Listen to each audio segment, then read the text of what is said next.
أرجو منكم مساندتي بالاشتراك في القناة وشكرا. نطق الأستاذ عادل الوحداني قاضي الجلسة خلال صباح يومه الثلاثاء الماضي في قضية الملف جنحي عادي ضبط عدد 450,102,2017 الصادر ضد المسمى زي ألف فوقها همزة بالمنسوب إليه، حيث قضت هيئة المحكمة الابتدائية بميسور بما يلي: عقوبة حبسية مدتها شهر موقوف التنفيذ،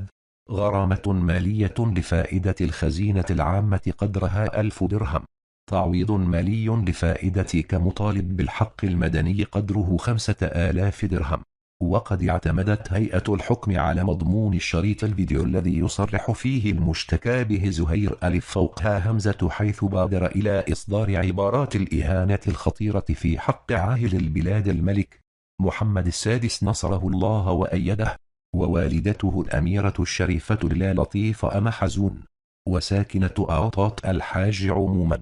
ولم يكتفي بتصرفه الغير القانوني السيب، بل حاول الاعتداء على مراسل مملكة بريس بواسطة دراجة نارية من نوع كوادر في ملكية المسمى علي شين من مدينة ميسور. وارتباطا في نفس الموضوع، فإنني عازم مراسل الجريدة في حالة استئناف الحكم القضائي الابتدائي المشار إليه من طرف المشتكى به، فإنني سوف أتقدم بملتمس استدعاء الشاهدين هشام ألف فوقها همزة وأسامة باء باعتبارهما ظهرا في شريط الفيديو، وأيضا حضر جميع أطوار الإهانة ومحاولة الاعتداء،